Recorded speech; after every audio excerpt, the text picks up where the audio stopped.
반갑습니다. 다음 세대가 살아야 한국 교회가 산다.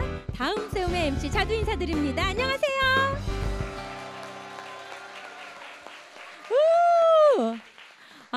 저희가 지난주에 이어서 2주째 지금 경인제일교회에서 함께하고 있는데요. 여러분들 잘 지내셨어요? 잘 지내셨어요? 지난주에 하셨던 고민들은 좀 이번 주에 많이 해결이 되셨어요? 지난주에 놓치셨던 분들은 걱정하지 마세요. 이번 주에 여러분이 또 질문할 수 있습니다. 저희가 이젠 청소년, 청년, 다음 세대에 대해서 얘기를 하고 있는데 청년이라는 단어를 가지고 좀 찾아보니까 도전하는 청년에게 고함, 힘든 청년에게 고함. 지금 고함 친다 이런 고함 아니에요? 고함 이런 고함 아니고 고하다 고함. 위기의 청년에게 고함. 대한민국 청년에게 고함. 이렇게 뭔가 청년에게 고하다, 청년에게 고함이라는 연관 검색어가 참 많이 뜨더라고요. 근데 도전하는 청년, 힘든 청년, 위기의 청년, 대한민국 청년, 아무래도 청년들이 우리의 미래인 만큼 우리가 이렇게 관심을 쏟게 되고 또 여러 가지들을 또 고해주고 싶은, 전해주고 싶은, 나눠주고 싶은 그런 마음이 모두에게 있는 게 아닌가 하는 생각을 해봤습니다.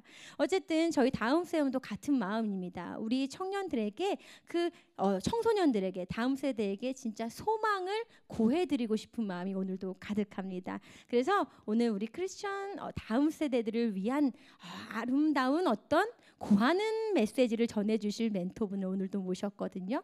여러분들 제가 지체하지 않고 바로 큰 박수로 모셔볼게요. 나와주세요.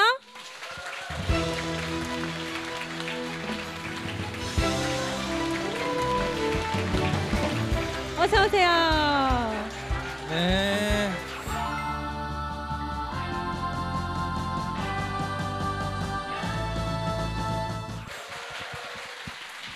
이야, 굉장히 네. 환호가 컸습니다. 아마도 범균 씨 때문인가 오늘도 저의 든든한 파트너 개그맨 정범균 씨 나와주셨습니다. 반갑습니다. 개그맨 정범균입니다. 네. 반응이 좋네요. 지난주 핫핑크 때문인가? 이럴 줄 알았으면 지난주에도 좀 이렇게 해주지라는 생각이 좀 들 정도로. 그러게요. 약간 타임 같았는데 지난주에. 이번 주는 반응이 너무 좋네요. 좋습니다. 예. 아니 근데 왠지 지금 굉장히 큰 함성이 요쪽 앉아 있는 우리 여자 청년들한테 들렸단 말이죠. 네. 근데 왠지 이분 때문이 아닌가 하는 생각이 드는데 오늘 모시고 온 멘토분. 이분 때문이라 그러면 네. 지난주 목사님 뭐가 돼요? 아니 목사님은 가보고 갑이지. 네. 아니 지난주에 우리 목사님은 우리 권사님들이랑 집사님들이 그냥 어찌나 환호를 해주셨는지 우리가 네. 이렇게 밸런스를 맞추는 거죠. 그렇죠? 그래요? 강사님 소개 좀 해주세요. 네.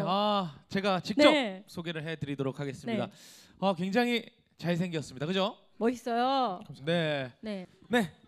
성함 이름 남기평. 한국 기독교 청년협의회 총무십니다. 한국 기독교 청년협의회가 뭐냐면 빈민, 여성 등 소외된 이들과 함께하고 한국교회 청년들의 목소리를 전하는 역할을 하는 곳이고요.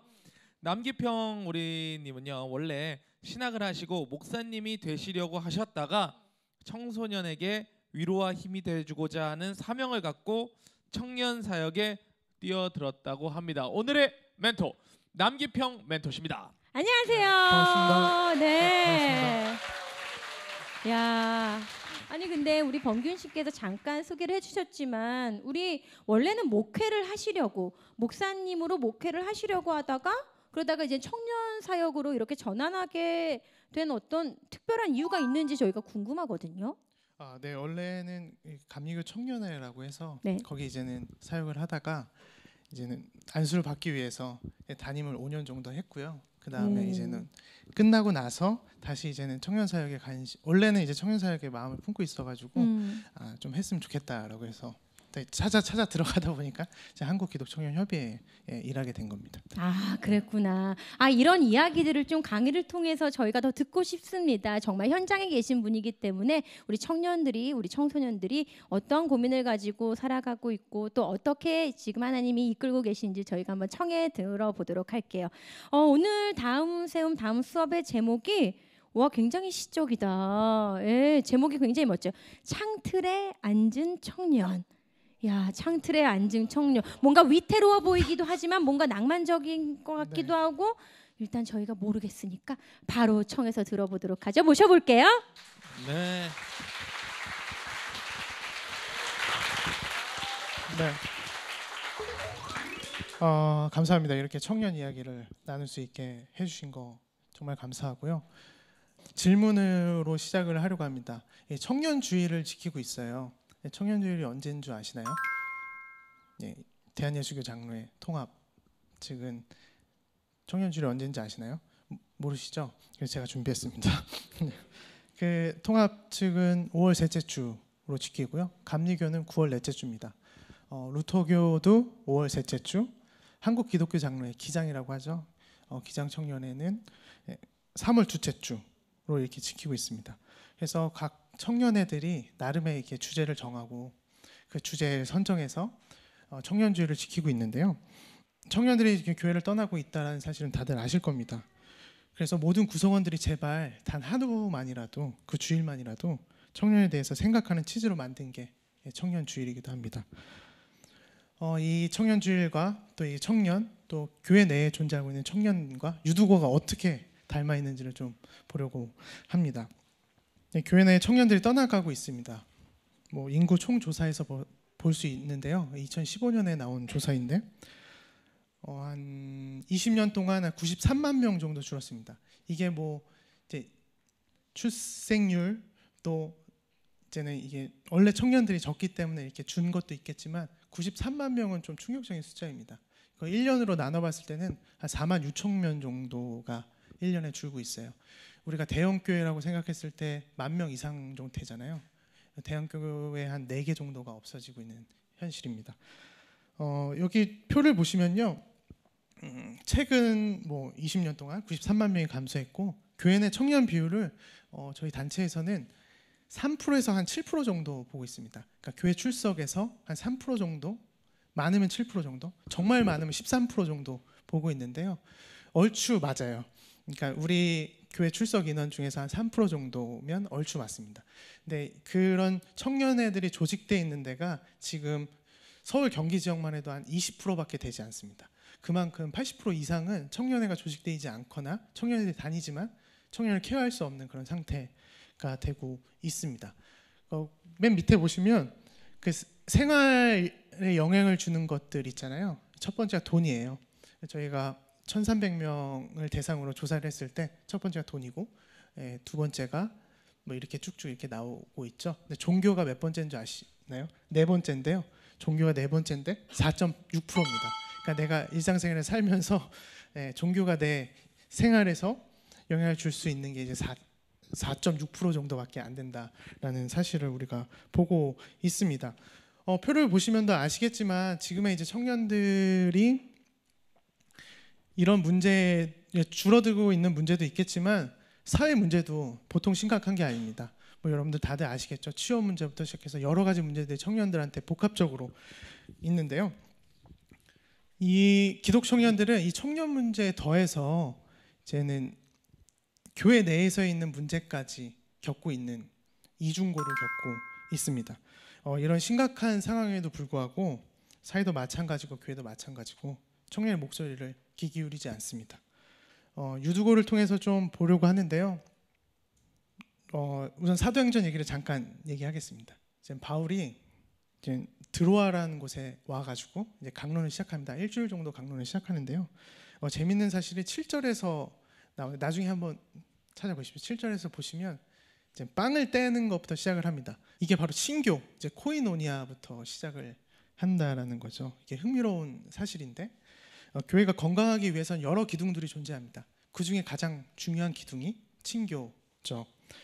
그래서 그중 하나가 친교인데 여기서 떡을 떼다라고 세번역에서는 나오고 있지만 이게 이제 break bread라고 해서 식사를 나누다라는 뜻도 있습니다. 그래서 식사를 나누는 시간을 바울이 같이 참여하고 모든 사람들이 와서 식탁 공동체를 이루는 상황이죠. 지금 식사가 푸짐했을 겁니다. 왜냐하면 이제 무교절이라는 날을 지내고 이제 보내고 난 뒤에 초실절이란 좀 이따 뒤에 초실절에 대한 얘기를 하겠지만 초실절을 맞아서 이제 모든 게 풍부합니다. 그래서 엄청 많이 먹고 엄청 얘기하고 서로 여러 안부를 물으면서 그렇게 코이노니아 친교를 시작합니다. 그때 이제 유두고라는 청년이 등장하는데요. 9절에 이렇게 나옵니다. 유두고라는 청년이 창문에 걸터 앉아 있다라고 하면서 드디어 이제 문제 인물 유두고가 나타나기 시작하는데요. 3층에 얼마나 많이 사람들이 모여 있는지 보통 1층, 2층, 3층에 모이는데 3층이면 대부분 부잣집이겠죠. 그 당시에 얼마나 많은 사람들이 거기에 모여 있는지는 정확하게 성경은 증언하고 있지 않습니다. 그냥 짐작할 따름인데요. 우리도 사람들이 많으면 불을 뒤에까지 켜잖아요. 그 당시에도 불을 많이 켰기 때문에 많은 사람들이 모였고 그 당시에 램프죠. 이 불을 올리브 기름은 되게 비싼 기름이었기 때문에 많은 사람들이 있지 않으면 전혀 켜지 않았을 거라고 우선은 우리가 추측을 해봅시다. 많은 사람들이 이렇게 모였습니다. 아무리 말재주가 수려해도 이렇게 촬영을 하고 있어도 밤새도록 하면 졸죠. 아무리 명강사가 와도 밤새도록 하면 졸립니다. 그리고 뭐 옆에서 막 깨우는 사람도 있고 뒤에서 뺨 때리는 사람도 있고 뒤에 서서 계속 이제 바울을 보기 위해서 서서 보는 사람들도 있고 부채질하는 사람도 있고 뭐 다양한 모습이 연출되어 있겠죠. 근데 우리는 질문을 한번 해봐야 됩니다. 유두고는 왜 앉아서 졸고 있었는가 생각해 보신 적 있으신가요? 성서에는 유두고에 대한 정확한 신상 정보는 제공하지 않아요. 근데 이제 100주년 기념 성서 주석을 좀 살펴보면요, 유두고의 이름이 보통 해방 노예들의 이름이었다라고 그렇게 해석을 합니다. 해방 노예 길은 뭐 그렇게 만만치 않습니다. 우선은 주인이 정해놓은 그 기간을 성실히 이행해야 되고 어느 정도 공적을 쌓아야 되고 성실하게 여러 일을 했을 때 이제 해방 노예, 그러니까 노예에서 해방되는 삶을 살게 되죠. 근데 지금처럼 뭐 복지가 있는 것도 아니고 해방되고 나서 노예에서 해방되고 나면 주인이 너 정말 잘했다, 너 뭐 일거리 주고 그럴까요? 전혀 그렇지 않습니다. 일거리를 찾아 다녀야 되고요. 그 일거리를 찾기 위해서 하루하루 계속해서 먹을 걸 찾아 다녀야 되고 또 만약에 가족을 부양하게 되면 저처럼 가족을 부양하게 되면 가족을 부양하기 위해서도 계속해서 하루하루 먹을 걸 찾고 하루하루 일을 하기 위해서 열심히 노력을 해야 되죠. 그래서 해방노예의 가장 중요한 덕목이 있습니다. 바로 성실함입니다. 그래서 유두고도 어떻게 보면 해방노예라고 우리가 상상을 해보고 그렇게 성실함을 가장 했다면 이제는 내가 돈을 가질 수 있고 또 내가 집을 살 수도 있고 여러 가지 물건을 쟁여놓을 수 있는 그런 상황에 있는데 과연 유두고가 부자가 될 수 있었을까요? 저는 아니라고 봅니다. 이미 우리가 딱 펼쳐놨을 때 차별의 구조가 유두고가 그거를 체감하고 하루하루 먹기 살기 위해서만 바쁜 생활을 보내지 않았을까라는 생각을 하게 됩니다. 유두고는 하루 종일 일을 하고 왔을 겁니다. 그리고 난 후에 집으로 돌아간 게 아니라 멋있는 사람 있죠. 바울의 강론을 들러 바울의 설교를 들으러 오게 됩니다. 아까 초실절이라고 얘기했었는데요. 이 초실절이 보리 수확이 한창일 때를 이제 초실절이라고 해요. 초실절 첫 번째를 보리 수확 첫 수확을 하나님께 다 드리는 날입니다. 그래서 우리가 뭐 농사를 지을 때도 마찬가지지만 보리 첫 수확이 한 해 농사를 가늠할 수 있고 얼마만큼 우리가 보리를 걷어낼 수 있는지를 알 수 있잖아요. 유두고는 엄청나게 일을 했을 거라고 상상을 해봅니다. 하루 종일 보리 수확을 하고 강론을 들으러 왔습니다. 그러면 여러분들 일 열심히 하시거나 축구 열심히 하거나 운동 열심히 하면 지금 이제 오랜 시간이 지났는데 피곤하죠. 좁니다. 이거 어쩔 수 없어요. 이거는 뭐 어쩔 수 없는데 계속 꼬부꼬부 졸 수밖에 없습니다. 근데 늦게 왔는데 사람이 많다고 했죠. 유두고는 듣고 싶은데 사람들 비지고 갈 틈은 없었겠죠. 누가 비켜주겠어요. 바울이 그렇게 유명한 사람이 와가지고 설교를 하는데. 근데 바울을 보기 위해서 어찌됐든 간에 창틀을 선택하게 됩니다. 저는 그렇다라고 상상을 해봐요. 창틀을 선택하게 되는데 그 창틀에 앉아서 이제 꾸벅꾸벅 졸게 되는 거죠. 한국에도 유두고들이 많이 존재합니다. 비정규직을 정규직으로 전환시키기 위해서 열심히 노동하는 사람들도 있고요. 투잡, 쓰리잡을 뛰는 사람들도 있고, 또 야간 수당을 받기 위해서 열심히 일하는 사람들도 있죠.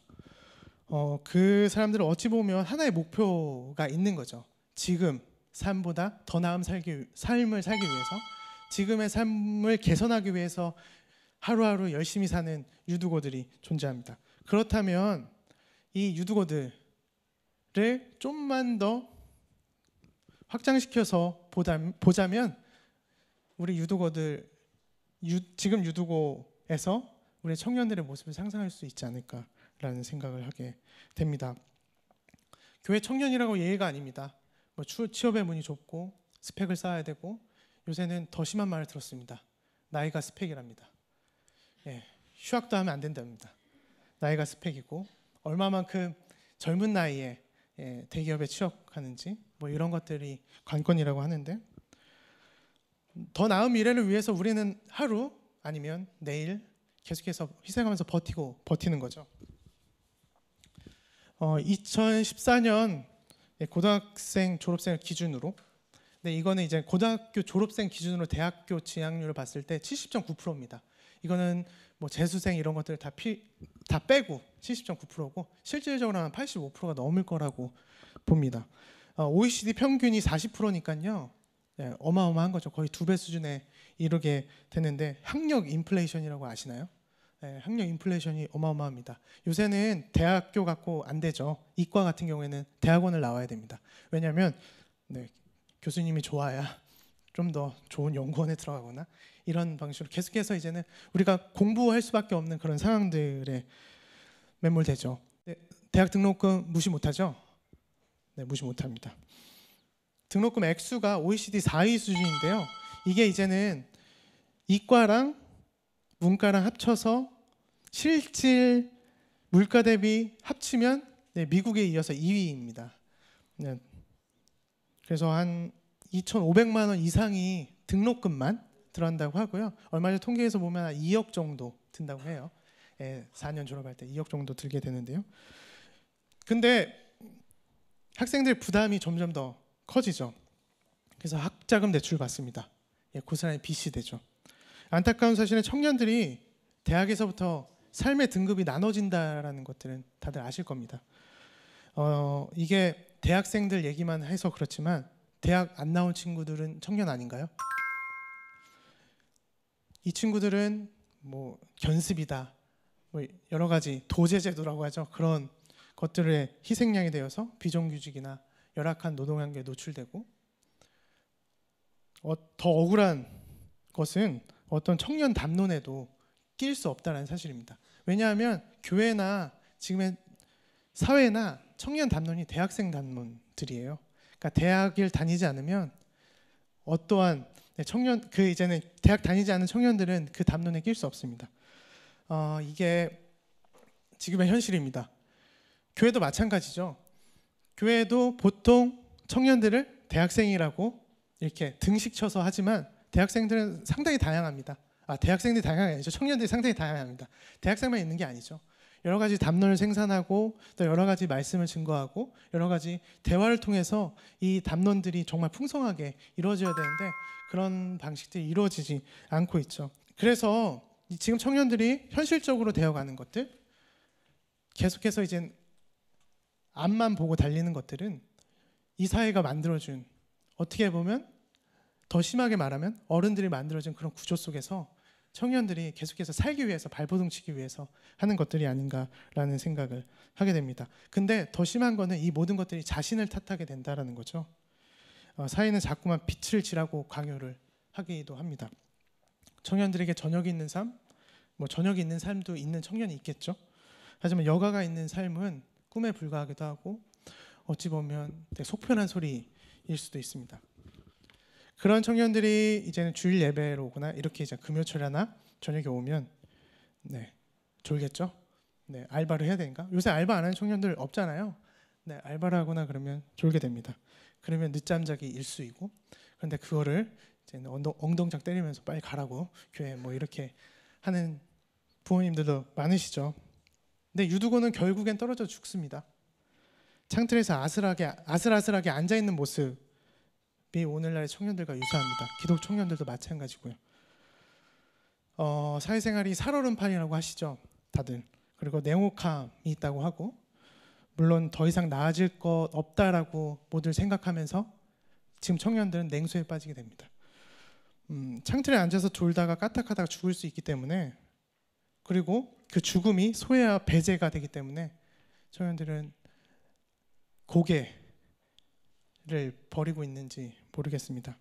죽음은 끝이죠. 근데 사회적 죽음도 못지않게 청년들한테 다가오는 의미는 끝이라고 다가옵니다. 그런데 교회는 어떤 답을 우리는 줘야 될까요? 또 기성세대들은 청년들에게 어떤 답을 줘야 될까요? 뭐 보통 하는 얘기가 나 때는 나 어릴 때는 네, 뭐 이런 거 있죠. 그러면 이제 귀를 닫기 시작하는 거죠. 어떤 방식으로 어떻게 대화하는지 청년들도 귀를 열어 들어야 하지만 마찬가지로 어른들도 귀를 열고 들을 수 있는 그런 시선과 관점과 귀가 있어야 된다라는 겁니다.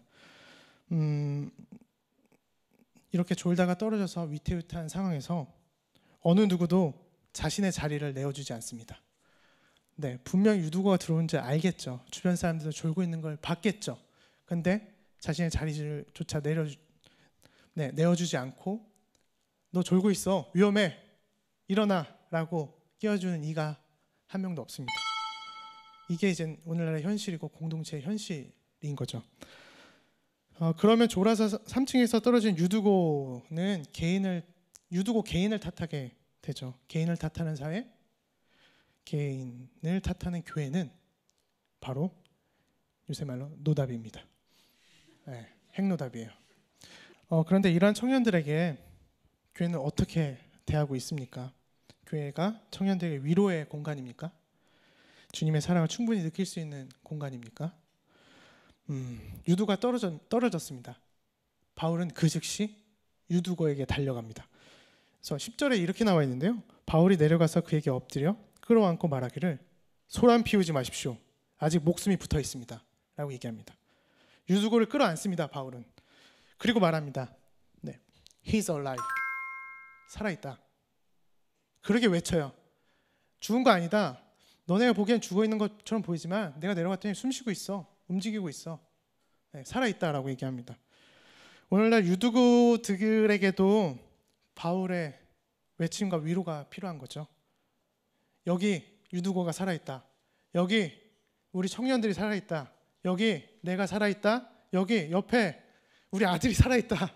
라고, 딸이 살아있다라고 얘기를 해줄 수 있어야 되는 겁니다. 이 호명이라고 하죠. 너 살아있어 라는 호명은 너는 지금 우리 사회의 일원이야. 너는 우리 교회 공동체 일원이야 라고 말해주는 것과 같습니다.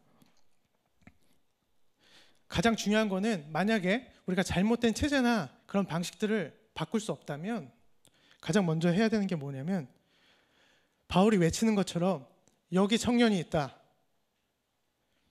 여기 살아있다 라고 외쳐야지는 아우성이 필요하다는 겁니다.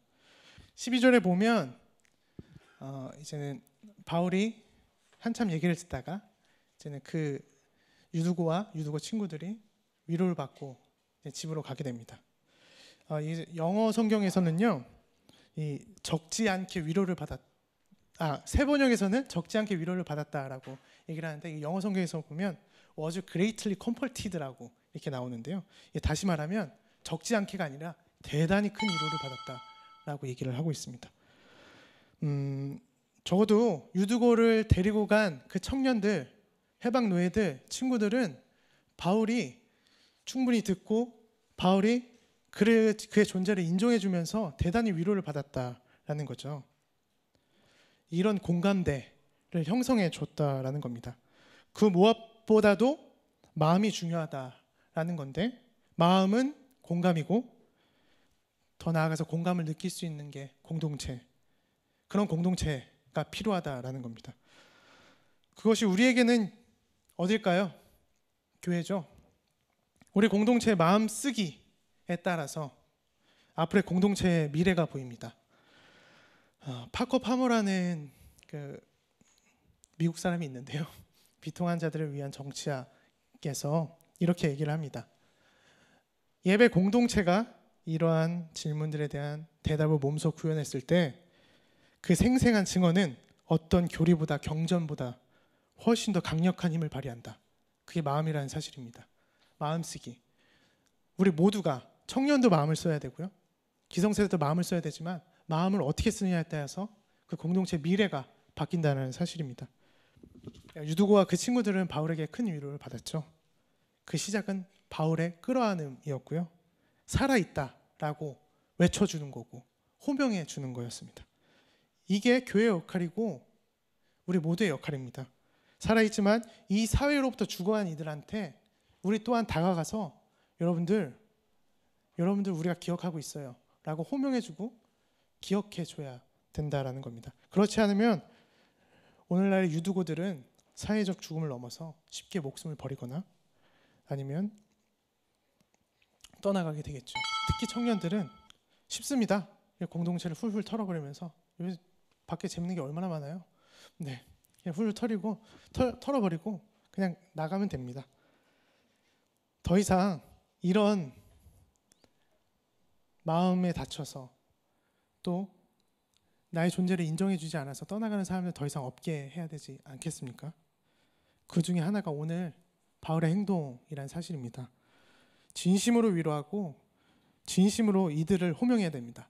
진심으로 이들을 사랑해주고 진심으로 이들의 존재 자체를 일깨워줘야 됩니다. 기독 청년들 특히요.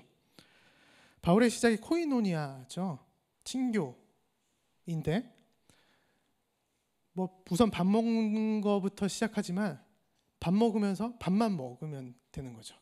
근데 거기서 이제는 사족이 붙으면 괜히 나왔다라고 청년들을 생각할 수도 있습니다. 밥 먹으면서 한번 들어보십시오. 아니면 청년들을 강단에 세워서 요새 청년들이 어떻게 교회를 생각하는지 한번 들어보십시오. 이렇게 억지로 듣지 못하면 우린 듣지 못합니다. 네, 억지로 들어야 됩니다. 네, 김영경이라는 사람이 있는데요. 이 사람, 장소, 환대라는 책에서 이렇게 얘기합니다. 환대는 여기서 자리 없는 자에게 자리를 만들어주고 무권리자에게 권리를 회복시켜주는 적극적인 행위이다. 환대란 타인의 존재에 대한 인정이며 이러한 인정은 그에게 자리를 마련해주는 몸짓과 말을 통해 표현된다라고 합니다. 청년을 환대하는 것은 몸짓과 말, 내 자리를 내어주면서 그 존재 자체를 인정해주는 게 진정한 환대입니다. 우리가 다니는 교회는 환대의 공동체입니까? 여러분들 한번 자신한테 질문해 보시죠. 오늘날 유두고가 누구인지 내 주변의 청년 유두고는 누구인지를 한번 살펴보시면서요. 이들의 존재 자체를 좀 이해해 주시고 진정성을 품어주셔서 그들을 위로하고 사랑에도 혼나지 않는 꿈을 계속해서 공동체 내에서 이루시길 간절히 바라겠습니다. 네, 마치겠습니다.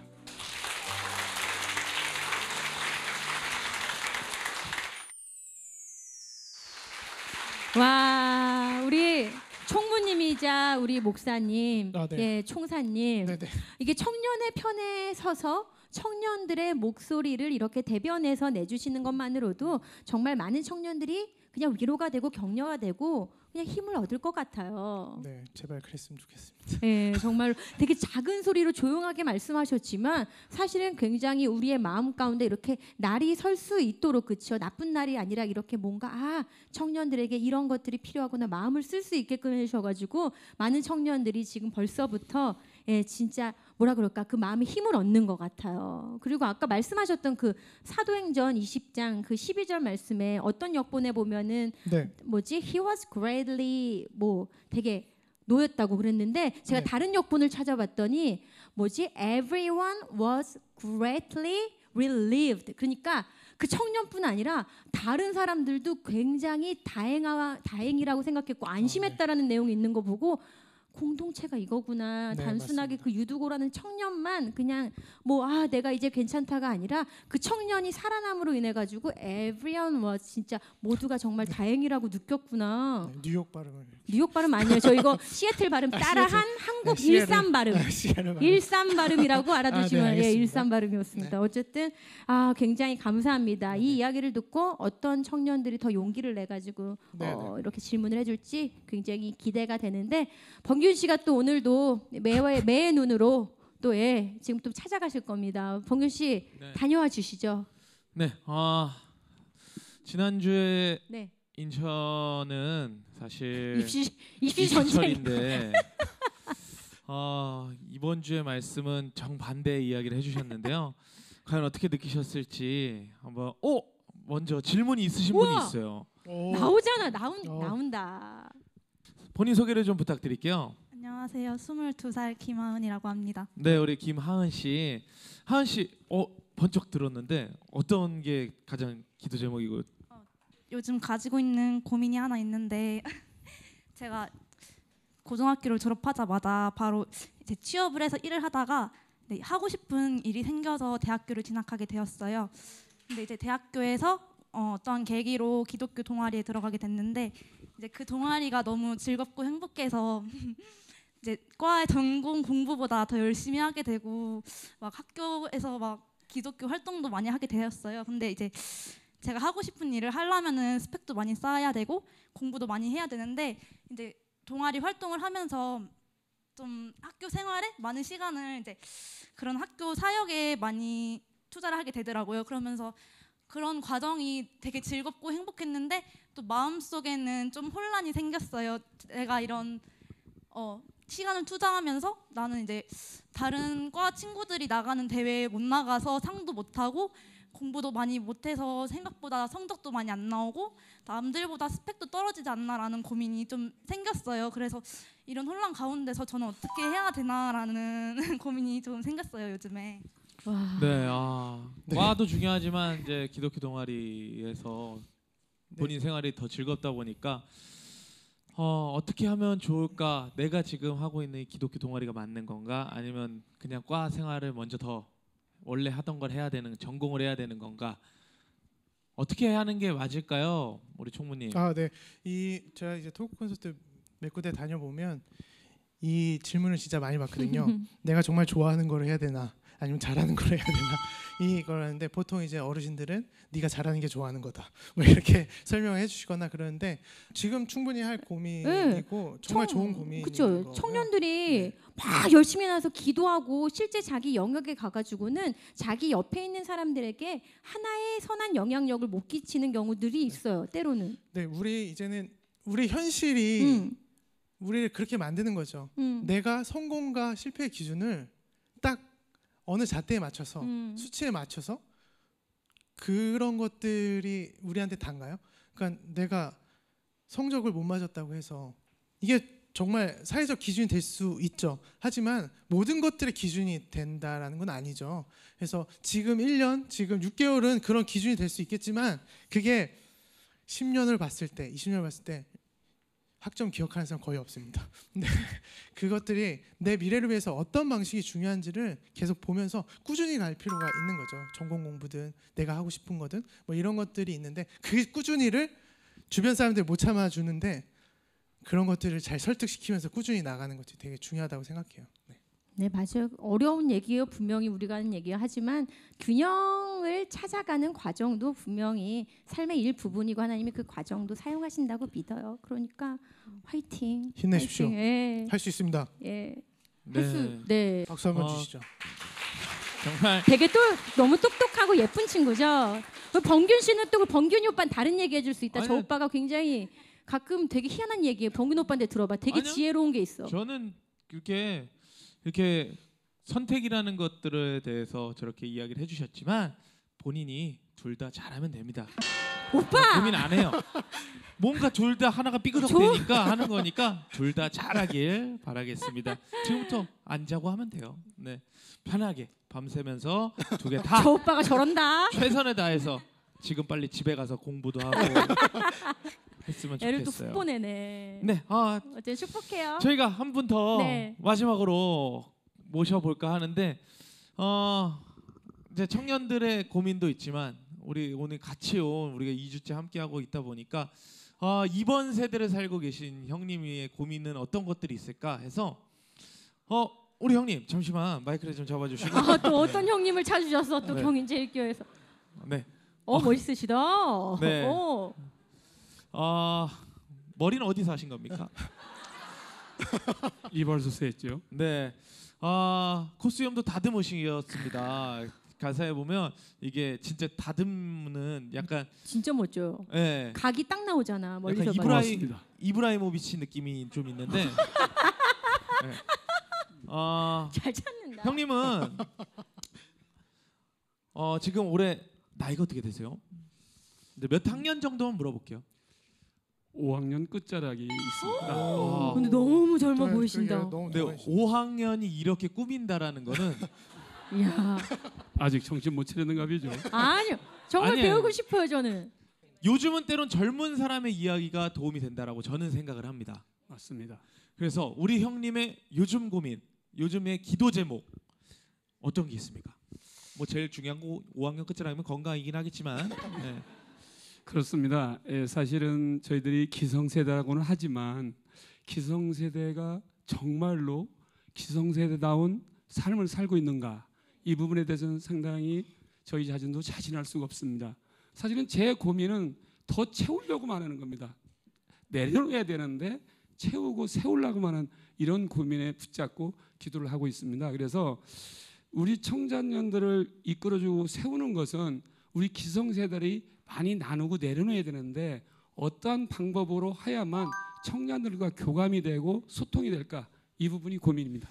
들으면서 딱 두 가지 생각이 있는데요. 한 가지는 그러니까 청년들 입장에서 우선 생각을 해본다면 그 실패라는 것들을 과연 해본 적이 있는가, 그런 사회를 만들어준 적이 있는가, 특별히 교회에서조차도 그런 것들이 있는가. 그게 첫 번째고요. 지금의 이제 지금의 청년들이 실패보다 선입견에 막혀서 실패조차 못하는 그런 시도조차 못하는 것들이 되게 많거든요. 그러면 아까도 마음을 얘기했지만 마음을 얼마만큼 쓰고 품을 얼마만큼 넓히냐에 따라서 그 청년들의 성장 속도가 다를 텐데 이거를 과연 왜 만들어주지 않았는가를 좀 고민해 볼 필요가 있고요. 그 두 번째는 그 이제 청년의 입장에서 다시 한번 생각해 보면 그 그러니까 성경이 정말 거대한 이야기잖아요. 거대한 이야기인데 지금 청년들 내 자신의 이야기와 거대한 이야기가 만난 적이 한 번이라도 있는가라는 거죠. 그러니까 야곱의 이야기, 아브라함의 이야기, 예레미야의 이야기, 이사야의 이야기, 욥의 이야기가 과연 내 이야기였는가라는 것들을 좀 만날 지점들이 되게 필요한데 그런 공부, 신앙 공부, 성경 공부 이런 것들이 전혀 이루어지지 않았다라는 거죠. 그래서 저는 저희가 예전에 이제는 설문조사 돌렸을 때 청년들이 제일 하고 싶은 게 1위가 성경 공부였어요. 60% 이상이. 근데 그 성경 공부를 그 큰 이야기가 내 이야기가 이어질 수 있는 그런 것들이 있는가? 그리고 마지막으로 누군가를 이끌어주는 것도 되게 좋죠.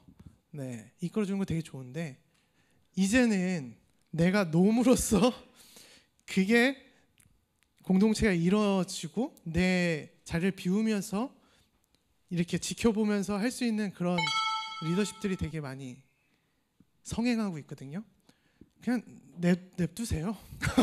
냅두세요. 그냥 알아서 하게. 그러다가 이건 정 아니다 싶으면 그때 정말로 코이노니아 하면서 얘기하는 거죠.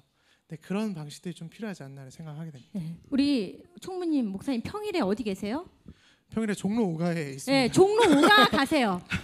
종로 5가 가셔서 못다한 얘기는 나누시면 네네. 시원케 이렇게 성의 있게 해주실 것 같아요. 종로 5가. 또 뭐 자녀분들도 기도 안에서 멋지게 키우시고 항상 또 건강 잘 챙기시길 바라겠습니다. 박수 한번 부탁드립니다. 감사드립니다.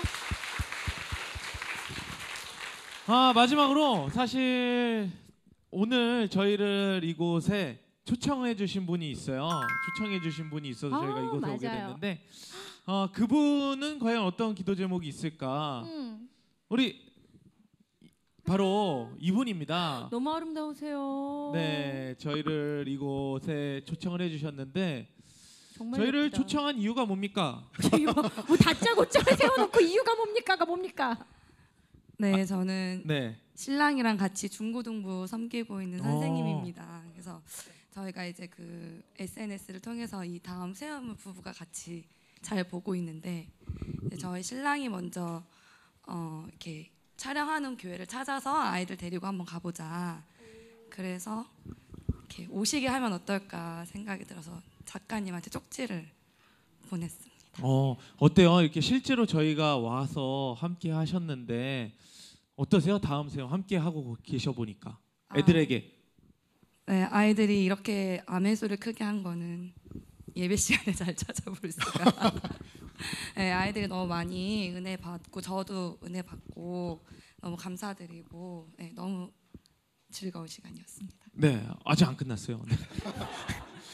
그러면 요즘 이제 청소년들도 이제 선생님을 하고 계신데 청년들 우리 중고등학교 가르쳐 보니까 중고등학생들에게 필요한 기도가 있다면 그리고 해주고 싶은 기도가 있다면 어떤 게 있을까요?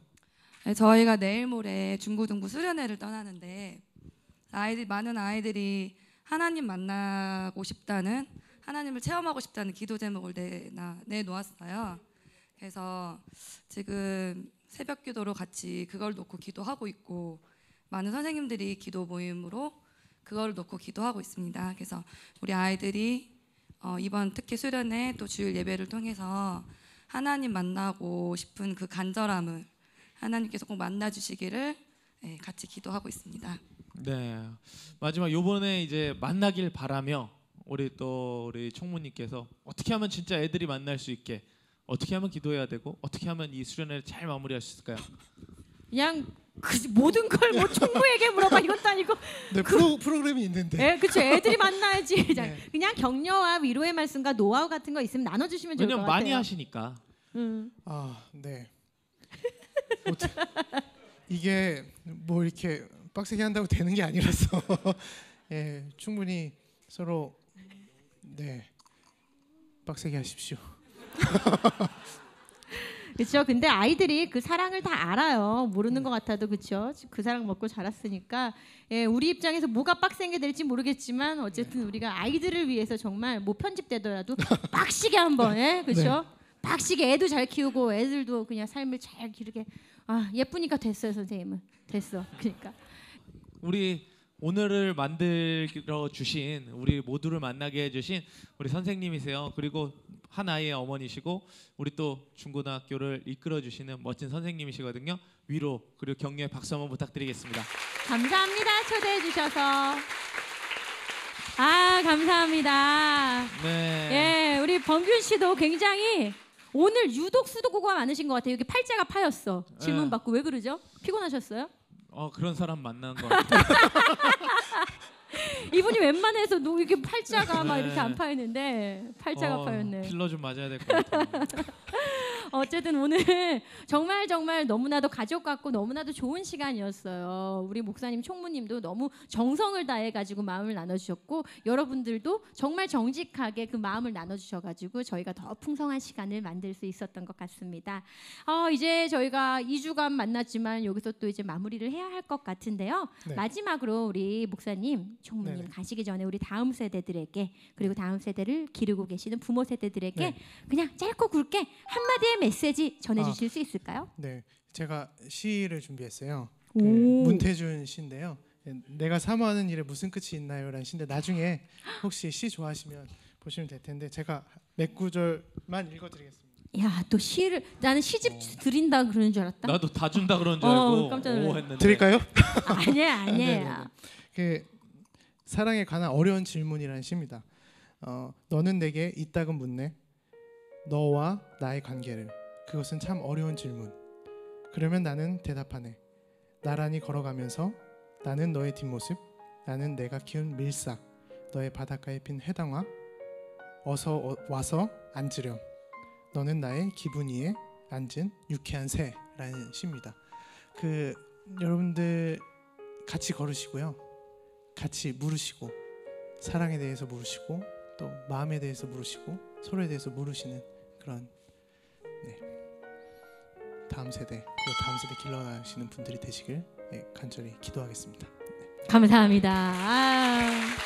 예. 이제 마무리를 하겠습니다. 네, 오늘 두 분 너무 감사드립니다. 네, 예, 감사합니다. 여러분들도 감사합니다. 예, 예, 저는 오늘도 이곳 경인제일교회에서 외칩니다.